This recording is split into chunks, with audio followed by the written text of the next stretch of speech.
Well, new fallout as the White House is grilled over the president's remarks on the Supreme Court this week. President Obama seeming to suggest that overturning the health care law would be judicial activism, but the White House suggesting the president was simply misunderstood. Here's some of the back and forth that we saw yesterday at the White House press briefing.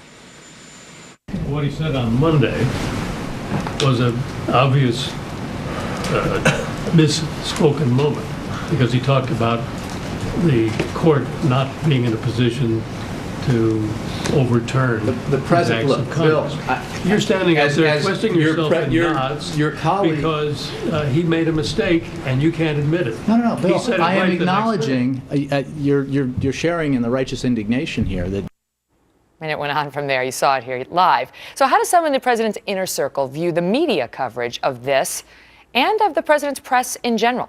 Joining me now, Austin Goolsbee, a former chair of the Council of Economic Advisors. John Hlinko is a Democratic political analyst and founder of Left Action.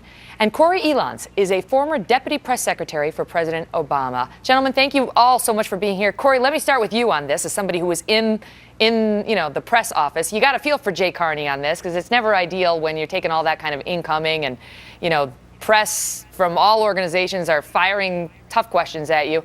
But do you think it was a fair characterization to say the president misspoke on Monday? And how do you think the press has covered this? Well, I don't know that the White House spends a lot of time thinking about how things are covered or if there is a particular bias in any way. I do know that in this business, when you're working in the White House or in politics in general, you're going to win some on some days and you're going to lose some. This week, the White House has been put in the position of offering clarifying statements to the point that the president made on Monday. And if you take a look at what was said by the president on Monday, his clarifying statements, and what Jay Carney was saying is, look, the president has a healthy respect for the Supreme Court. He's appointed 2 Supreme Court justices. He is a former constitutional law professor. And based on his knowledge of the court and the history of the court in dealing with matters associated with the Commerce Clause and the economy in Congress, he believes that the Supreme Court will rule in favor of the health care law and that it will stand.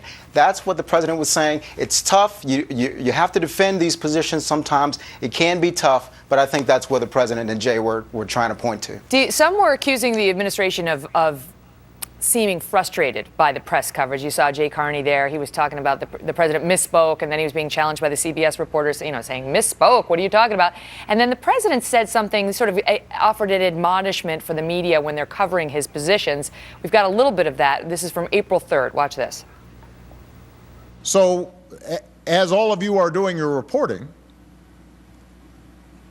I think it's important to remember that the positions I'm taking now on the budget and a host of other issues, if we had been having this discussion 20 years ago, or even 15 years ago, would have been considered squarely centrist positions. What's changed is the center of the Republican Party. And that's certainly true with the budget. Austin, do you sense any frustration by the president today on how the media are covering him? Probably a little bit. I think that the way he just described that about the budget, it doesn't feel inaccurate to me. I mean, I've largely chalked that up to maybe a lot of the political reporters looking at these budgetary issues. It's too technical. They don't know the details or the history. But it's been pretty notable that a position that says having spending cuts 2 or 3 times bigger than any tax increases, that's somehow viewed as kind of the leftist position is a little odd. So what is it like? What is it like as you? Frustration. Because you and Corey were in the administration. You worked for President Obama behind the scenes. Because you've heard people say President Obama, I think our own Chris Wallace said the administration is a crybaby. This administration is full of crybabies when it comes to media coverage. But is it, is that something that we pay too much attention to, press versus the White House? Or, as people who are in the administration, do they have their eye on something else, Austin? I don't, I was on the economic policy team, so and at a time when the bottom's falling out on the economy. So my eye was not as focused on the press maybe as it should have been, certainly than than what it seems like the press is focused on the relationship. And I'll go to John. But- I'll go to John in a second. I want to get you to weigh in, but before I do, Corey, I'd like to get your input on it as somebody who was in the White House press office. Well, what I will say is that I think this White House has been very direct in communicating to members of the media when they believe they've gotten a story wrong. And I think it's very much a part of their responsibilities as the communication staff for the president to ensure that when his message goes forth to the American people, that it's done so in the full clarity, intent, and meaning that the president intends it to be. So, Yeah. that's my position on that. John, what do you make of the whole Supreme Court coverage that we've seen this week, and whether it's been a distraction for the White House or whether this is something the president would like to get people talking about and thinking about?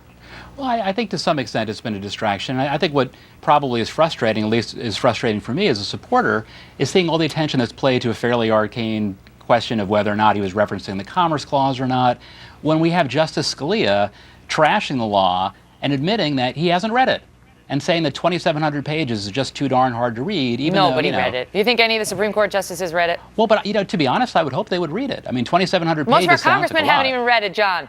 Yeah, but if they're going to rule on this, and this is the biggest case in years... Why should could they read it if the congressman who signed it and who passed it didn't read it? Well, because they're passing judgment on it. He can't spend a couple of days That the reading congressman 2,700 didn't? pages. The congressman who voted it into the law? We're He said passing he judgment wouldn't on read it. His clerks wouldn't read it. I mean, I used to read this every week for classes. It's not that much. And Really? Yeah. I mean, Scalia got a lot of laughs for that line, but it's a big deal. I mean, if the Supreme Court is going to act as a second legislature, Do you think President Obama has read all 2,700 pages? you'd have to ask him. What do you think, John? I think if he were ruling on it and he were on the court, heck yeah. I think He he'd read it. signed it into law, John. He signed it into law. You're telling me that the Supreme Court justices who have to review its constitutionality have a higher burden of a familiarity with the law than the lawmakers and the president who made it law in the first place? I think if they're going to be ruling on the biggest case in years and they want to avoid another Bush v. Gore partisan disaster, yeah, I think it's pretty important. My head is about to explode. Let me ask you this, because you guys, as at least two of you who are in the administration, it feels very partisan these days, doesn't it? And I think in an election year, it gets even more so. Do you feel that? Do you feel like in an election year, either leading up to November or afterward, I'll start with you on this, Austin, there's any chance of Americans being Americans first and partisans second? I wish. You're not going to get anywhere in Washington with that attitude, Megyn. Look, I think there's a lot of insight to that. I hope that, after we get through a season like the one we're in, that after the election's over, we can at least try to identify, here's some things that would be good for the country. And if there's 50 things people disagree on, there must at least be 5 things that we could agree on. Let's start with those things. I don't see why we don't do that. And on that note, let me ask you, do any of you believe that woman in Maryland actually has the winning ticket? I thought I had the winning I wish ticket. I had don't it. know what You what might. That's the point. Do you know that not This is one of the the one 3 time I winners wish in I had any of the bought one. states has actually presented their ticket yet? So don't throw yours away. Guys, thank you all so much for being here. Thank you. Good to be here. Thank you.